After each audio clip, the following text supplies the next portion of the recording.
Transactions and transaction logs. So this is another important and critical subsystem of WebLogic where we have to tune certain parameters specifically related with the multiple transactions. Okay, so before we discuss about the multiple different parameters for the tuning, okay, before that we'll get some understanding on the different kind of a transactions that we have in WebLogic. Okay, and once we have the complete understanding, then we'll take a look of the different parameters and what are the different values.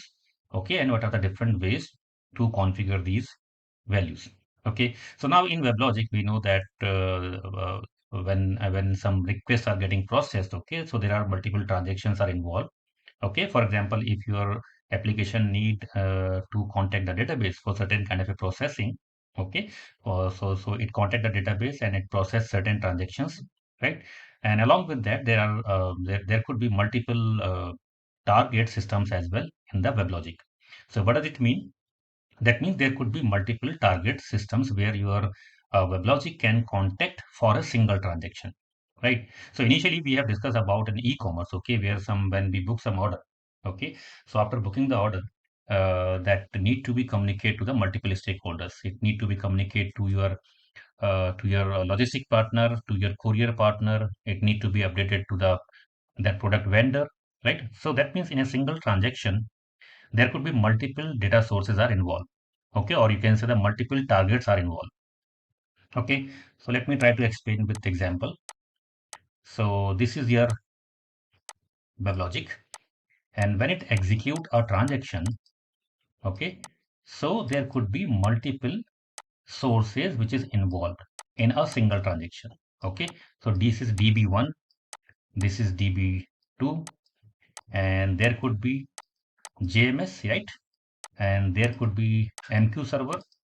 Similarly, you can have multiple different sources, and all these related with a single transaction.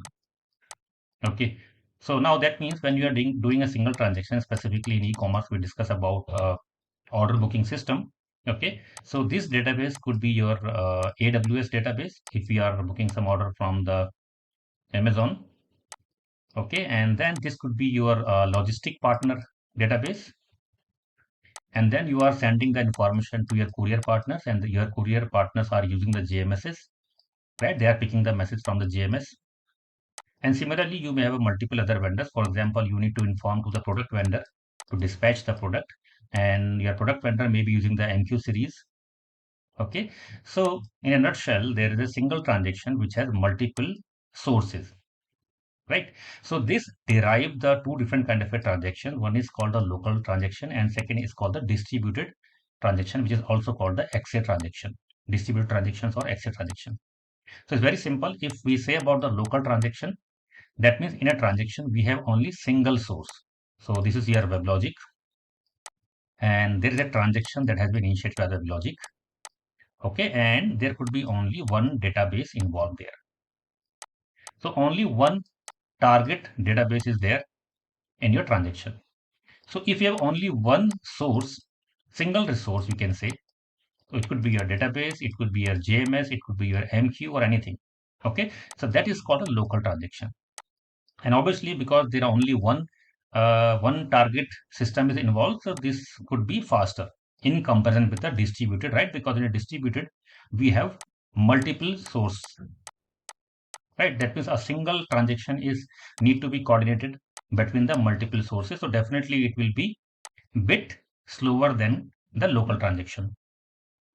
Okay, so that means when we talk about the distributed transaction, this involve multiple resources. It could be a two database or a DB and a JMS queue or MQ or anything, right? And managed using a two-phase commit with a XA transaction manager. So what exactly is a transaction manager? I will explain in the next slide. Okay, and before that, we are going to discuss about this two-phase commit, 2PC. Okay, which is called the two-phase commit protocol. This is a very common term that you will heard in case of a distributed transactions or a XA transactions.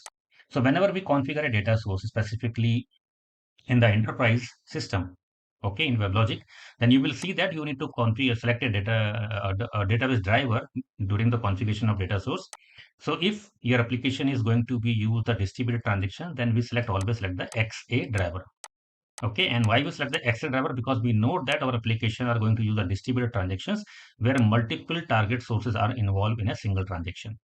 Okay, so now in this case, the complexity get bit increased. The reason is that if my single transaction is need to be saved in multiple sources at the same time, okay, then I have to ensure when I'm committing my transaction, it has to be consistent and it has to be saved in all the target systems. And the complexity get increased when we know that the different sources are belong to the different partners, right? So in this situation, we have a certain mechanism to ensure that the transaction which is involved the distributed transaction is get saved in all the sources at the same time. Okay, and if it is getting failed from a single system, okay, it has to be rolled back completely. Otherwise, what will happen if it is saved in one of the target system and it is not saved in other system, or maybe it is saved in the other target system but it is failed in one of the system, okay, then your transaction will be inconsistent, right? For example, if we take the order of the from the e-commerce website, we have ordered an item, the payment is done. So once the payments is done, that information need to communicate to your logistic partner, to your courier partner, to the product vendor, to the multiple stakeholders. If suppose that it has not been communicated to your logistic partner or to courier partner, right? So what will happen? Your order is going to be delayed. There are a lot of manual stuff required in the backend because the order is booked, but your logistic partner has not been informed with that because his system was not available at that time when the transaction committed, right? So this can cause a multiple inconsistencies. So in a distributed transactions, we ensure that either the record saved in all the systems, and if it is not able to save in any one of the system, the complete transaction should roll back. Okay, so that it can be retried. Okay, and then in next retry, it could be possible that the transaction will get successful in all the target sources. So for that, we have a term which is called the two-phase commit. This two-phase commit ensure this, right? What I'm talking about. Either commit in all sources or either roll back from the all sources. So this has happened with the help of two-phase commit. Now, what is two-phase commit? So in two-phase commit, it is very clear from the name, we have a two-phase. Phase 1, phase 2. Now, what happened in phase 1 and phase 2 in a distributed transaction? When a transaction initiated, first your WebLogic transaction manager check whether all the sources those are involved in the distributed transactions are available or not, right? For example, this is your DB1, this is your DB2, this is your JMS, this is your MQ. So your transaction manager will contact each and every source and first get a confirmation if you are ready to commit the data or not. Okay, so once it received the successful response from all the sources, yes, we are ready to commit the data, then it reach to the second phase, okay, which is a confirmation that now our all sources are ready to commit the data, we have got the response. And in second phase, your data is going to commit, or you can say data is going to save in all the data sources at the same time. So that means the complete data or transaction will get saved at the same time in all of the systems. Okay, so now there could be a chance during the phase one of the distributed transactions, we have received the successful response from all, but during the phase two, one of the backend source may get crash, right? So in that case, your complete transaction will get rolled back. It is not going to commit. So this is the role of two-phase commit, and this is why the distributed transaction bit get complex, specifically in comparison with the local transactions. Right? So now we know that in WebLogic, if any of the server get crashed and when you restart it, if any of the transactions were there in the processing during the crash, it automatically recovered, right? But how it recovered? For that, your WebLogic maintain the transaction logs. Each and every transaction, either it is a local transaction or a distributed transaction, for that the corresponding transaction logs are generated, okay, which help into recover the transactions after the recovery. Okay, so for example, you have a managed server and it is processing some transaction, your server get crashed, or maybe you have shut it down due to some rolling back, rolling rollout, or the patching duration. Okay, so what will happen? The transactions are continuously getting logged in the transaction log, and once you will restart the server, your transaction logs will be read by WebLogic, and all the transactions those we are executing will be get completed. Okay, and we'll see that how we configure this transactions log, but are the different locations for configuring this, right? So hope now you're clear on the transactions and specifically on the local and distributed transactions. All this management of the transaction in a distributed transaction is done by a transaction manager. Okay, so each managed server has an inbuilt transaction manager. If we have 4 managed server, then each server act as a transaction manager as well. Okay, and each managed server will have separate transaction logs, right? So why separate transaction logs? Because the transactions are local to each and every managed server. So it has to be tracked by each server individually, right? So that's why we have a separate transaction logs for each and every server. So as I said, your every managed server act as a transaction manager because it has an inbuilt JTA transaction manager, Java Transaction API. Okay, and this transaction manager help in this kind of a coordination in the distributed transactions. So WebLogic use a built-in transaction manager that support both local and distributed transactions. Proper tuning ensures faster transaction processing. So if you have had a good performance tuning for a transaction, the transaction will get processed faster. The recovery from the failure will be faster, and prevention of transactions leak at timeout. So we can increase the overall performance of the transactions, and this is the overview of your transaction manager. Okay, so now we'll discuss about a few important parameters that you need to take care when you are working in a WebLogic, specifically when your applications involve the heavy transactions. The first one is the JTA timeout, which is also referred as global transaction timeout. Okay, so global means it is applicable across all the applications and all the cluster and managed server that you have in your domain. Okay, so applies to the entire transaction regardless of how many resources are involved. So that means irrespective of the number of sources or the data sources involved in your single transaction. So here suppose that we have a database 1, we have a database 2, we have a JMS, we have a MQ. Okay, there are multiple.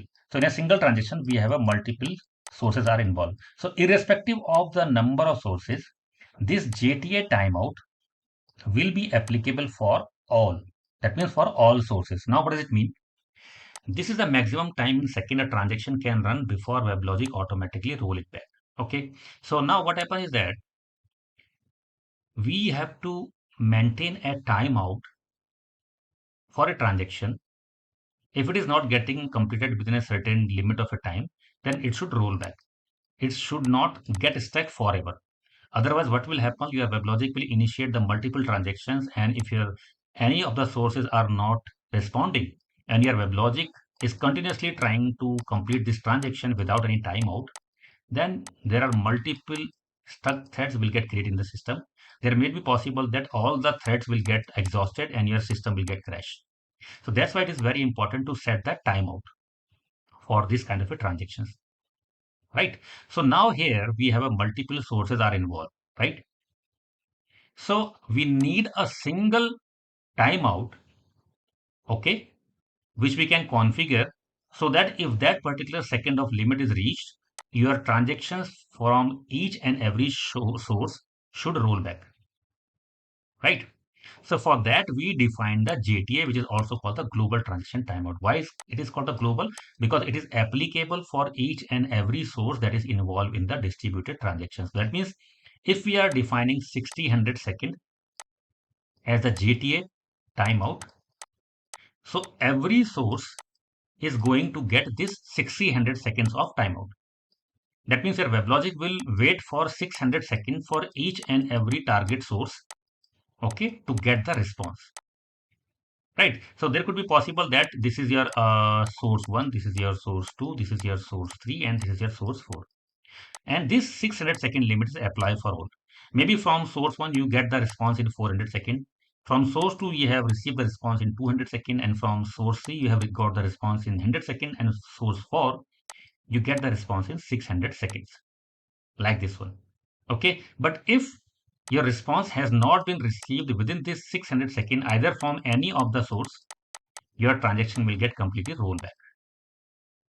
So this is called the GTA timeout, and why it is called the global transaction timeout. And this we can configure from the WebLogic console. You can go to domain, configuration, GTA, and you can configure the GTA timeout in seconds. So here if you say, if you define the GTA timeout 30, any transaction running longer than 630 seconds will time out and roll back even if it is still processing. So what happens is that default setting is very small. Okay, and specifically if you have application where you know that you are running a kind of a processing in the database or in the source system, which is definitely going to take a longer time. You are running some batch jobs, you are creating certain reports. Okay, so in that case this default timeout setting is very small. Okay, so you can configure it according to the expected response time of your application. Okay, and for example, if you know that we need at least 5 minutes of a time for our transaction or request to be get completed, so you can increase this GTA timeout from default value to 600 seconds. Okay, so this would be a good starting point where you can change the default setting to at least 600 from the 5 minute. Okay, but again it depends on the kind of application that you have and what is the response time that you are expecting from the application. Based on that you can configure this GTA timeout. Okay, so this is a location. Go to WebLogic console, click on the domain, configuration, GTA, and this is your GTA timeout second. Okay, the default value 30 seconds is very small. Okay, multiple time it has happened that the queries that is getting executed in your database, it take longer time, longer duration. So this 30 seconds is very small, so you have to tune these values properly. Otherwise what will happen, you will see the multiple rollback messages in your log files, and you will be worried about why our transactions are getting rollback in 30 seconds or whatever the value configured here, right? So if you have very frequent rollbacks in your log files, then make sure to increase this GTA timeout. Now, apart from that, there is a setting called XA transaction timeout, right? So what we have discussed previously, we have discussed about the GTA timeout, which is the global, which is applicable for each and every sources that is involved in the distributed transactions. Now, if you would like to set the limit for a certain sources, for a single source, right? So let me draw it again. This is WebLogic. There is a distributed transaction initiated and involve the multiple sources, DB1, DB2, there could be JMS, MQ, and it has to be completed in a single go because it's a single transaction. So if we apply JTA 600 second, then each source is going to get the 600 second. This is what we have discussed. Now, if you would like to specify the setting for each and every single X resource, okay, so for a single resource, apart from the overall timeout, you can define the XA transaction timeout. So this apply to individual XA resources like this one, DB1, DB2, JMS, MQ, like a database or JMS participating in the distributed transaction. It sets a timeout for how long the resource should wait until the two-phase commit process and help avoid hanging XA transaction caused by slow or unresponsive resource. So what will happen, as I said, you have a global timeout of 600 seconds. Okay, then your transaction is going to wait for 600 seconds for each and every source, right? So if one of the resource is not responding and other has given the response, then your thread will get stuck for a longer duration. So for that you can define the XA transaction timeout, and this we can apply at the data source level. Okay, so this is the location where you can configure the XA transaction timeout. Go to your data source, select your data source, configuration, transactions, and here you have to enable the XA transaction timeout. Enable this option, and then here you can set the XA transaction timeout. You can set value here, right? So now by default, this is not enabled. This XA transaction by default is not enabled. So now what will happen in that case? If this XA transaction is not enabled, then what is the limit that is going to apply to each and every source, right? So in that case, WebLogic does not assign a timeout to XA resource itself, right? Because it is disabled. So WebLogic is not going to assign any value for this. This is default 0 and by default it is not enabled, right? It rely on JTA global timeout to manage the overall transaction. So in that case, what will happen? Whatever the value that we have defined in the JTA global timeout, it will be applicable as a value for the XA timeout, right? So here by default it is 0 and it is not enabled. So if our JTA timeout we have defined as 600, so by default this will be applicable for XA transaction timeout as well. That means by default to each and every source, it is going to give the same 600 a second as a timeout values, right? So this means the XA resource will not time out on its own. Instead, the JTA timeout act as a global safety net. The entire transaction will be rolled back if exceed the time. So whatever the time that you have given for the JTA, if that is exceeded, for example, 600 seconds, after that time, your complete transaction will be rolled back. Okay. So here example, if your JTA timeout is 120 seconds and XA transaction you have not enabled. So in this case, the XA transaction limit value will be as 120, which is we have defined for the JTA. So why this matter? Without any specific XA timeout, an individual resource could hang blocking the transaction manager. So if you are not defining the XA transaction timeout, right? So you could face the blocking or hanging kind of issues for your transactions, and this may cause the stuck thread as well. So you have to always define a good value for the XA transaction timeout. Okay, if not set, as I said, it is going to indefinitely until the global JTA timeout value reached. So now we have a certain important parameters with respect to this configuration. The first we have understand this is the timeout in second, which is the JTA timeout, which is applicable at the global level. Then we have a checkpoint interval seconds. So the checkpoint interval second is at which the transaction manager create a new transaction log file and check all old transaction log files to see if they are ready to delete it. So what happens is that, as I said, your WebLogic recover the transactions based on the transaction log files it create. Okay, so the role of transaction log file is very important because if the size is getting larger, your WebLogic performance is going to be degraded because it has to read the log file, right? Transaction log file for the recovery. So it is important to maintain the size of the transaction log. So checkpoint interval is a time in second where your transaction manager create a new transaction log file and check all the old transaction log file to see if they are ready to be deleted. That means if the all the transactions which have been recorded in the current log files, if all are processed successfully, that is going to create the new log file based on this checkpoint interval. Maximum number of transactions, that means the total number of simultaneous or concurrent number of transactions that is supported by your particular transaction manager. So by default, the value is 10,000, right? So that means your one of the each every managed server can handle up to 10K transactions simultaneously or the concurrent at the concurrency, right? Now, abundant timeout second is the maximum amount of time in second a transaction manager persists in attempting to complete the second phase of two-phase commit transaction. So, for how long your transaction manager is going to be wait for the second phase out of two phase? So, we have a two phase, right? First phase and second phase. So, this is the limitation for this second phase to complete the transaction. This is a limit for second phase. If second phase is not get completed within the this particular time frame, your transaction will be rolled back. And this is the enabled two-phase commit. So this is by default enabled, and you have to make sure when you have the distributed transactions in your application. So this two-phase commit option is always enabled. You should not disable this one, right? Now, in the last transaction log file, so as I said, there are multiple ways or the multiple transaction log files are maintained for the recovery.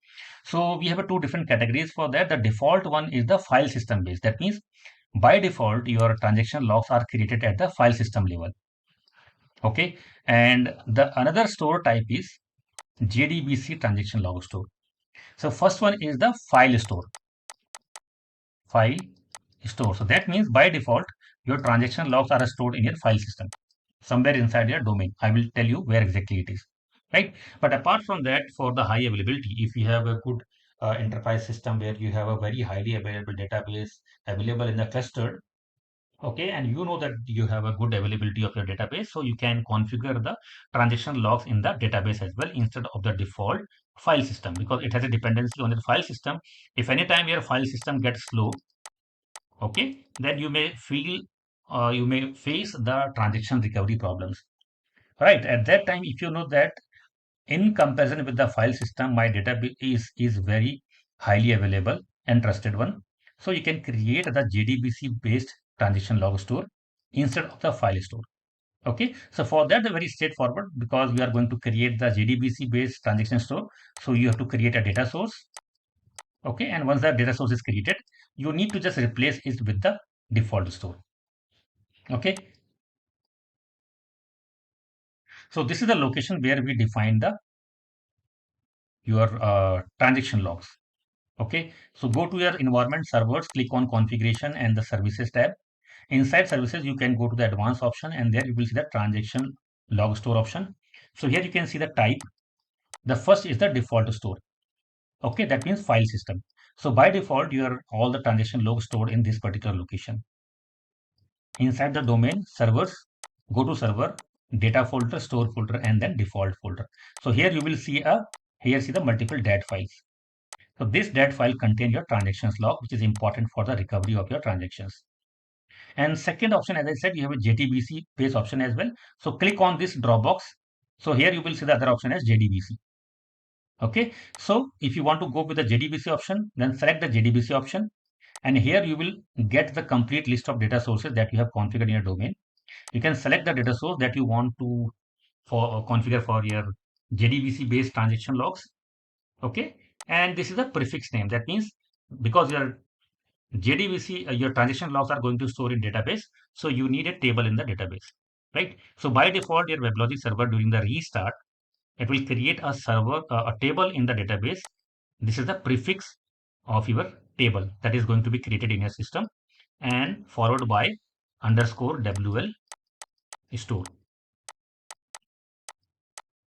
Okay, so this is the way you can check for the default transaction log store, and you can convert or use the JDBC base transaction logs, right? So let us talk about the work manager now.